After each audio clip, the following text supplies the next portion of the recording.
Hello viewers, welcome my new video. তো viewers, আজকে যে গুরুত্বপূর্ণ জিকের প্রশ্ন নিয়ে আলোচনা করব, তো অবশ্যই লাস্ট পর্যন্ত দেখতে থাকো। তো আজকের প্রথম প্রশ্ন হলো, সংবিধানের কোন ধারায় হিন্দিকে সরকারি ভাষা স্বীকৃতি দেওয়া হয়েছে? তো option A 340, option B 341, option C 342, option D 343। তো এই প্রশ্নের জন্য সঠিক উত্তরটি হলো অপশন ডি 343 নম্বর ধারাতে হিন্দিকে সরকারি ভাষারূপে স্বীকৃতি দেওয়া হয়েছে। তো এরপর কিছু গুরুত্বপূর্ণ কি পয়েন্ট দেখে নাও। সংবিধানের 344 ধারা অনুসারে প্রথম সরকারি ভাষা কমিশন গঠিত হয় 1955 সালে। হয়েছিল ডক্টর রাজেন্দ্র প্রসাদের ভারতের রাষ্ট্রপতি দ্বারা বি.জে. খের সরকারি ভাষা কমিশন সভাপতি হন। তো কে সভাপতি হয়েছিলেন? বি.জে. খের সরকারি ভাষার কমিশনের সভাপতি ছিলেন। এর পরের প্রশ্নটি হলো, কোন রাজ্যের বিধানসভার সদস্য সংখ্যা সর্বাধিক? Option A Andhra Pradesh, option B Paschimbanga, option C Uttar Pradesh, option D Maharashtra. এই প্রশ্নের জন্য সঠিক উত্তরটি হলো অপশন সি উত্তরপ্রদেশ বিধানসভার সদস্য সংখ্যা সর্বাধিক, এবং উত্তরপ্রদেশ রাজ্য আখ উৎপাদনের প্রথম স্থান অধিকার করে থাকেন।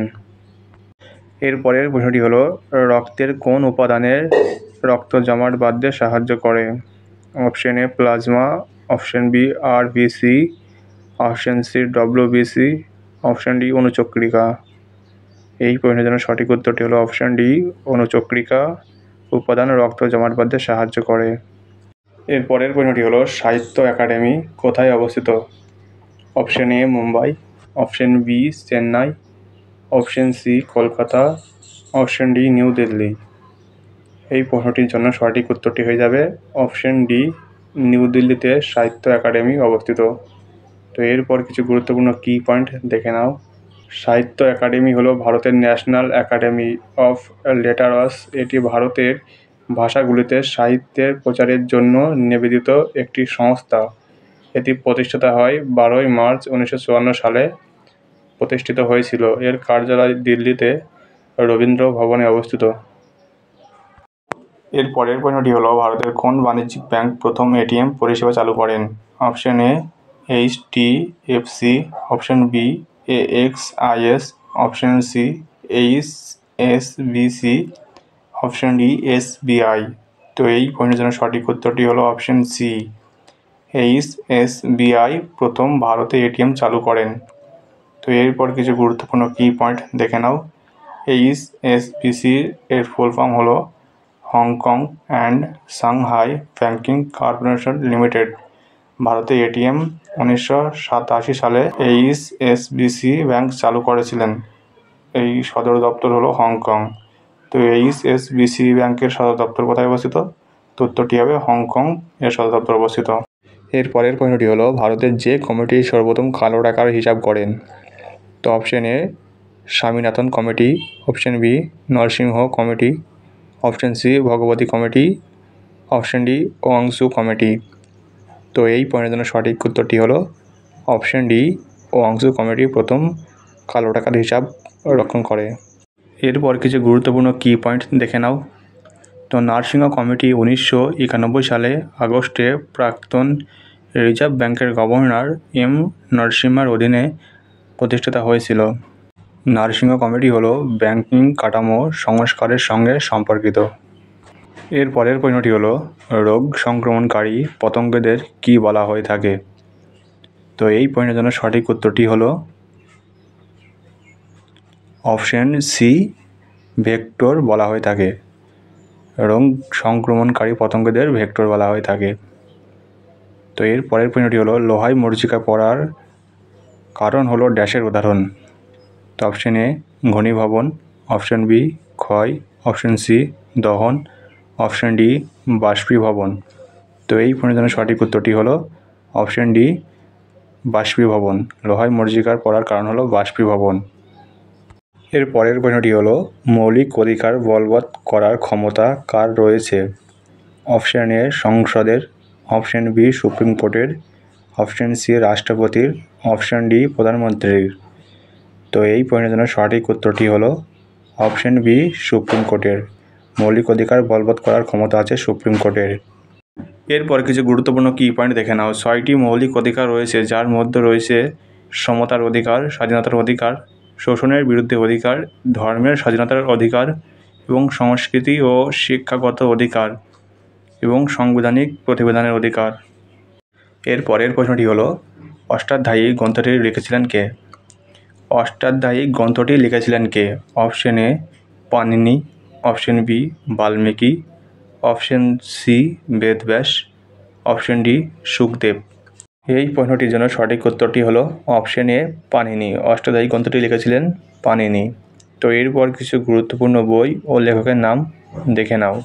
তো মহাভারত লিখেছিলেন বেদব্যাস, ভগবত পুরাণ এর প্রধান বর্ণনী করেছিলেন শুকদেব, বাল্মীকি রামায়ণ লিখেছিলেন, বিষ্ণু শর্মা পঞ্চতন্ত্রের রচয়িতা এবং শূদ্রক মিশ্রম কটি লিখেছিলেন, তুলসীদাস রামচরিতমানস রচনা করেন এবং ভবভূতি উত্তর রামচরিতমানস রচনা করেন এবং নাগসেন মিলিন্দোপহ রচনা করেন।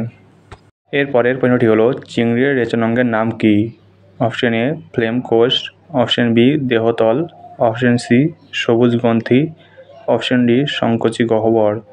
এই প্রশ্নটির জন্য সঠিক উত্তরটি হলো অপশন সি সবুজ গ্রন্থি হলো চিংড়ির রেচনাঙ্গ।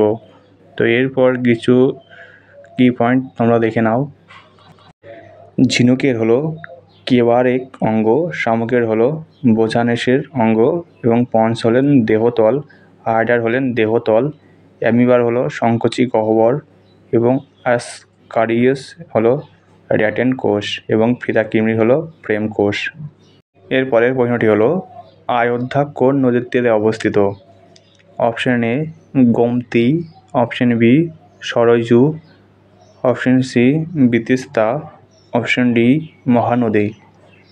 এই প্রশ্নটির জন্য সঠিক উত্তরটি হলো অপশন বি সরায়ু নদীর তীরে অযোধ্যা শহরটি অবস্থিত। এরপর কিছু নদীর তীরবর্তী শহরের নাম দেখে নাও। তো ডিব্রুগড়, তেজপুর, গৌহাটি এবং ধুবুরি হলো ব্রহ্মপুত্র নদীর তীরে অবস্থিত। কটক, সম্বলপুর হলো মহানদীর তীরে অবস্থিত। এলাহাবাদ হলো গঙ্গা ও যমুনা সরস্বতীর সঙ্গমস্থলের কাছে অবস্থিত এবং মথুরা এবং দিল্লি যমুনা নদীর তীরে অবস্থিত। লখনৌ হলো গোমতী নদীর তীরে অবস্থিত এবং আগ্রা শহরটি হলো যমুনা নদীর তীরে অবস্থিত এবং কলকাতা শহরটি হলো হুগলি নদীর তীরে অবস্থিত। তো এর পরের প্রশ্নটি হলো বুদ্ধদেবের মূর্তি প্রথম তৈরি হয় কোথায়? Option A Gandhar, option B Amaravati, option C Chedi, option D Hastinapur. এই প্রশ্নটির জন্য সঠিক উত্তরটি হলো অপশন এ গান্ধারে। বুদ্ধদেবের মূর্তি প্রথম গান্ধারে তৈরি হয়। এর পরের প্রশ্নটি হলো লোহার বিশুদ্ধতম রূপ কোনটি? Option A silt, option B cast iron, option C pig iron, option D rod iron. এই প্রশ্নটির জন্য সঠিক উত্তরটি হলো অপশন ডি রড আয়রন। লোহার বিশুদ্ধতম রূপ হলো রড আয়রন। এর পরের প্রশ্নটি হলো ক্লোরোফিনে কোন ধাতুর উপস্থিত থাকে? অপশন এ তামা, option B zinc, option C aluminium, option D magnesium. এই প্রশ্নের জন্য সঠিক উত্তরটি হলো অপশন ডি ম্যাগনেসিয়াম। ক্লোরোফিলে ধাতুই ম্যাগনেসিয়ামের উপস্থিত থাকে।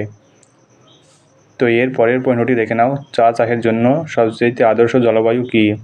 অপশন এ উষ্ণ এবং আর্দ্র, অপশন বি শুষ্ক এবং ধূলিময়, অপশন সি শুষ্ক এবং বায়ু চলাচলযুক্ত, অপশন ডি অত্যন্ত ঠান্ডা।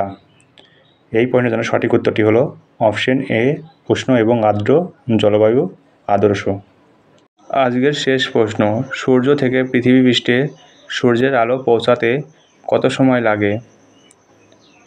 এই প্রশ্নের জন্য সঠিক উত্তরটি হলো অপশন বি 8 মিনিট 19 সেকেন্ড সময় লাগে সূর্য থেকে পৃথিবীতে আলো আসতে। তো ভিউয়ার্স, আশা করছি ভিডিওটি আপনাদের ভালো লেগেছে। তো প্লিজ ভিডিওটিকে লাইক করে চ্যানেলটিকে সাবস্ক্রাইব করে দেবেন। তো ভালো থাকবেন, সুস্থ থাকবেন, দেখা হচ্ছে নেক্সট ভিডিওতে।